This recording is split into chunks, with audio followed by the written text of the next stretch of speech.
Uh-oh.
Okay, we'll start with this.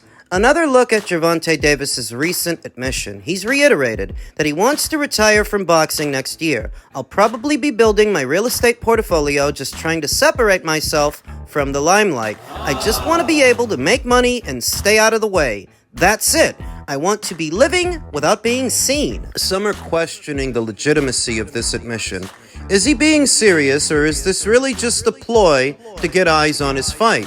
That this might be the last time you see Gervonta Davis in action, since he doesn't plan on fighting Shakur Stevenson. Saw content creator and Najee Chill say, seeing Tank coming to the presser alone was shocking to me also. I've never seen him without Calvin, Kenny, or Leonard. No entourage around either. Maybe I'm reading too much into it, but something felt different. Looking forward to seeing how this fight plays out. To make matters worse, he arrived to the press conference 3 or 4 hours late. That if you were questioning his commitment to the sport of boxing, what does it say that he blew off the grand arrivals in his last fight, and he came 4 to 5 hours late to the press conference for this one? No Calvin Ford. No Coach Kenny Ellis. No Leonard Ellerby. What does it say? My previous video, what we focused on was him swerving Shakur Stevenson and why he's now deciding to retire. What's the real motivation? Now we'll talk about the effect. Boxing insider Rick Glacier said, I've gotten a bunch of calls today saying that Al Haymon has disappeared again.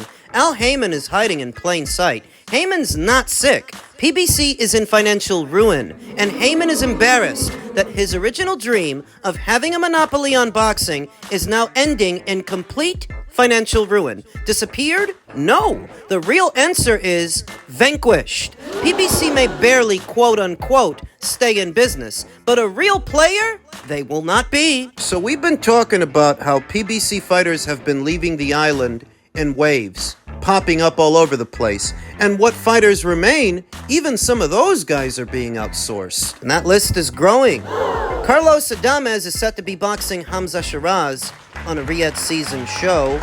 Sergey Lipinets is set to be boxing Adam Azim on a boxer show, and Arislandi Lara may be joining him. He might be facing Chris Eubank Jr. next.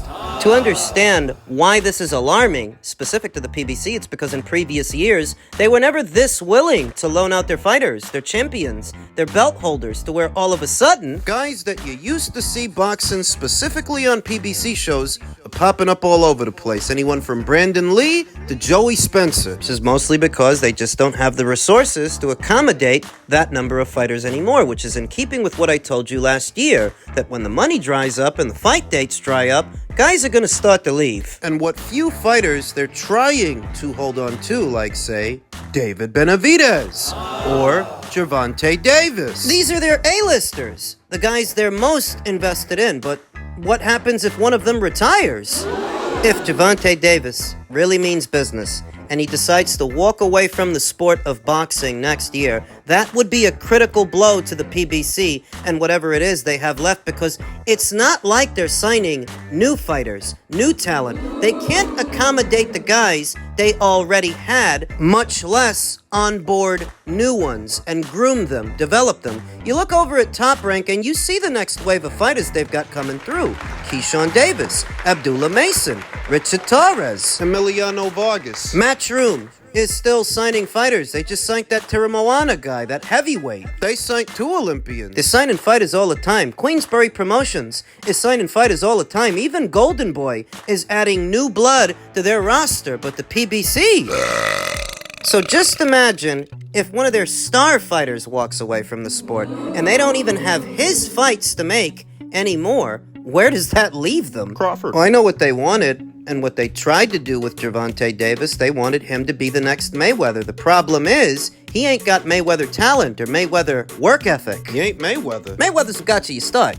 You understand that? And you benefited from that because the only reason people knew who you were so early in your career was because of him and the vote of confidence he gave you. But all these years later, on your own, Look at how he turned out. he didn't go on to be the next Mayweather. And all the gaslighting in the world ain't gonna help you sell a Lamont Roach fight. Nope. He can walk away though, and I think the sport of boxing will be better for it if he's not around. He's got the WBA lightweight title, with no intentions of unifying it. Undisputed was never the kind of thing he was into. He moved up to the lightweight division way back there in 2019, and the whole time he's been there, he never beat a champion in order to be a champion, but he does have time for super featherweights. Boxing don't need this. Boxing don't need fighters like him. You wonder why the American boxing scene, the audience that consumes it, at least in this country, it's in decline, and guys like him are why. They wanted to see you fight Lomachenko years ago, and you wait good up until he wants to retire to try to make the fight.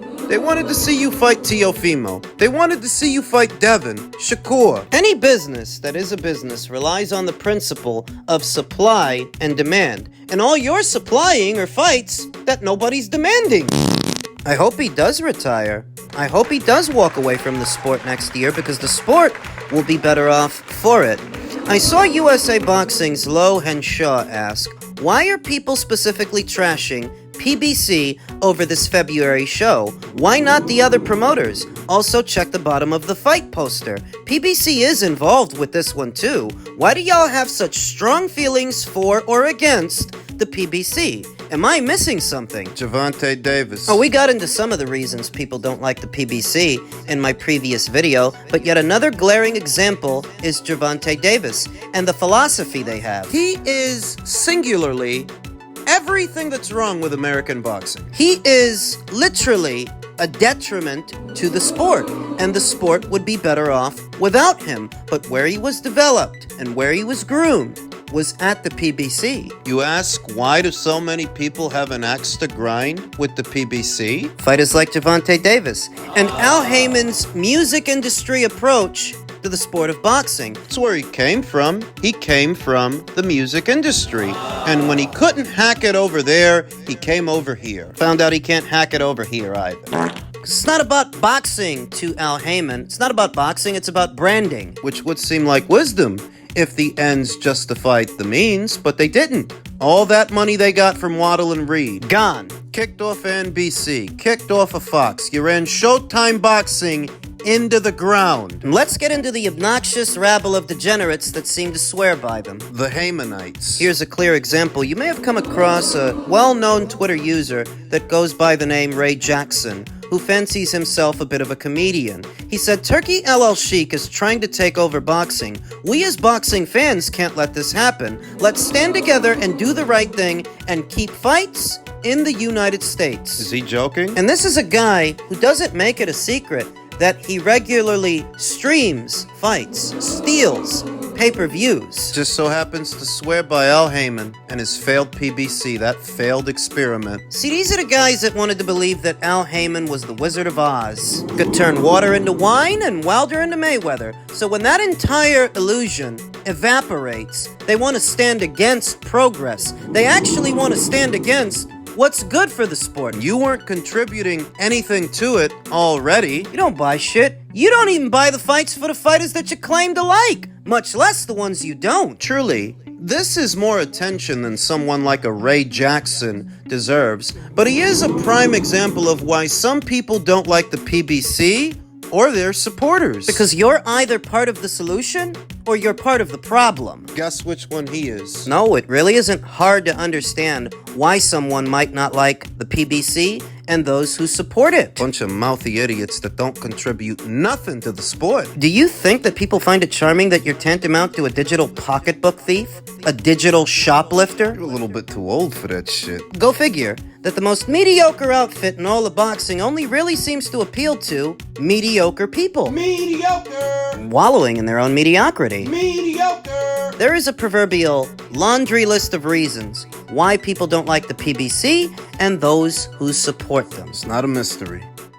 Now on to more pressing matters. Turkey Alalshikh just dropped a ton of Riyadh season news about boxing's 2025 plans, and here's everything he said. In my previous video, we talked about the whole Ortiz-Ennis collapse. Different subject. Alalshikh said he is still looking to pit Crawford against boxing's biggest star, Saul Canelo Alvarez. I don't know anyone from the Canelo team, and I don't have any connection, Alalshikh said. But if he is hearing me, we are ready to discuss. But I want to discuss it with him directly, without anyone in the middle. Alalshikh and Alvarez had a public dispute in August, after Alvarez announced his September 14th matchup with Edgar Berlanga, which clashed with a Riyadh season-sponsored UFC event, UFC 306. Alalshikh vowed to eat Alvarez's event and also accused the Mexican superstar of refusing to work with him because Alvarez prefers to face easier opponents, which would not be possible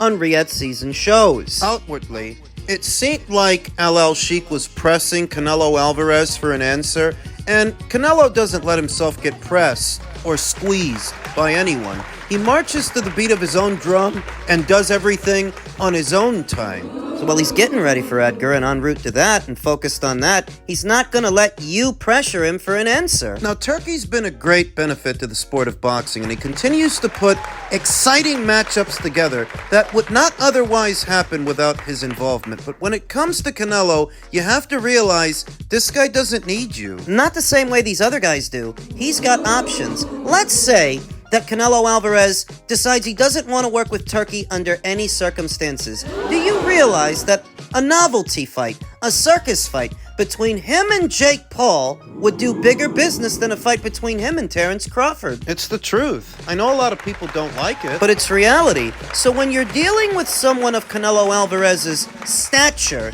you can't talk to him just any old kind of way. He's not some starving artist, some starving boxer, strapped for cash and looking for a payday. he's got options. I saw David Benavidez's latest pouting session. Still an option for Canelo. David said this fight is not happening because he doesn't want to fight me. His fans are scared to say that too. He doesn't want to fight me because he's scared of me. The reason why I'm saying he's scared of me is because they offered him $70 million to fight me before pay-per-view. If you're the best and you keep beating people up, then why not pick up a quick $100 million on my head? That David Benavidez is still talking about this while he's en route to a David Morrell fight at light heavyweight. That tells you all you need to know, that this isn't what he'd rather be doing. He remains an option for Canelo Alvarez, that if he makes it through the David Morrell fight, if Canelo wants him to, he'll get this kid to drop everything for a fight. So try and understand. You can't talk to Canelo Alvarez any kind of way. Press him for an answer or give him a deadline. Do you remember when a WBC tried to do that? Tried to give him a deadline for the Golovkin fight, and he told them, you can take your belt and you can shove it. Canelo has asserted his independence from the Alphabet organizations, asserted his independence from his then promoter Oscar De La Hoya. He don't take orders from nobody. So if you want to work something out with this guy, understand that you'd be working with him. Simple as. Some people don't like that. And there are some people that don't like that Terence Crawford called him out. I've noticed that the Canelo Alvarez faction of fans have grown increasingly aggressive over time, ever since Terence called him out. I'm a Canelo fan, by the way, but I'm not a fanatic. I can accept the realities of Canelo Alvarez's independence, but I can also understand that at some point he's got to make a decision, because he's in possession of 3 of the 4 major titles in the super middleweight division. He's a sitting champion. I don't care how much you like him. At some point, you're either part of the solution or you're part of the problem. He's got time. You know, because his next fight is all the way out there in May, so he has plenty of time to mull over his options and make a decision. But he is the face of boxing, and he sets the tone. So depending on who he decides to fight in May, Come on. I didn't mind the Jaime Munguia fight, but I really wasn't crazy about the Edgar Berlanga fight. And it's not undue pressure to expect the face of boxing to deliver a decent-sized fight, whether it's a Crawford fight or a Benavidez fight. One of those two. Something's gotta give. It's an inconvenient truth. Yes, Canelo Alvarez is the captain of his ship, and he don't bow down to nobody. But at the same time, you're either part of the solution or you're part of the problem. I'm just a boxing fan. I'm here for entertainment. Here to see good fights, first and foremost, before anything. I think sometimes the supporters get too caught up trying to be the president of some boxer's fan club, they forget why we're here in the first place. We're here for entertainment.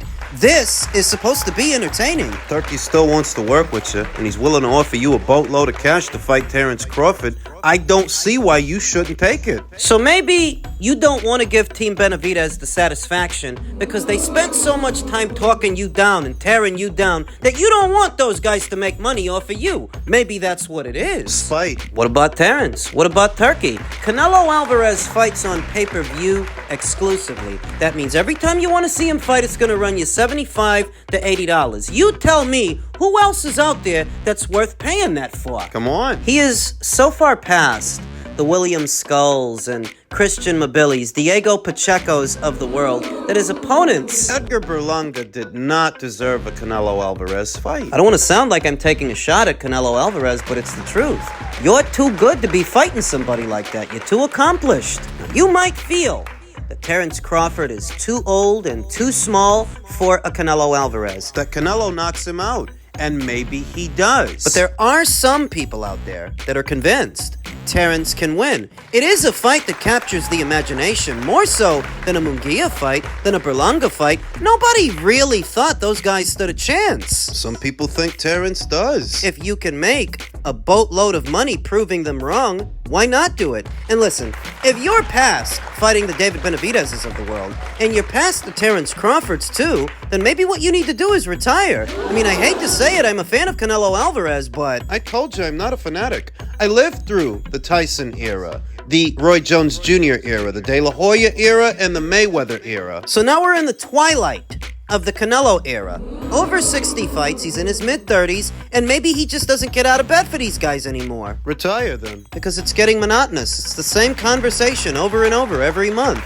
Who is Canelo Alvarez going to fight next? Everybody wants to win the sweepstakes, understanding that he's earned the right to choose. But the customers, the paying customers, can reserve the right to complain. I don't want to see another Edgar Berlanga kind of fight. Do you? Because if you do, then maybe you like this guy a little bit too much. That's just obsessive. I don't really broach this subject much these days because thankfully there are a lot of other exciting fights happening, exciting things happening within the sport. Though addressing it here and now, I hope Canelo picks somebody good. He's got time. we're not on the eve of a big Canelo Alvarez fight announcement. It will be some months before we know who he's fighting, but I just hope it's somebody good. Because I'm wrestling with the idea that I'm going to give him another $75 to $80 for another Edgar Berlanga kind of fight.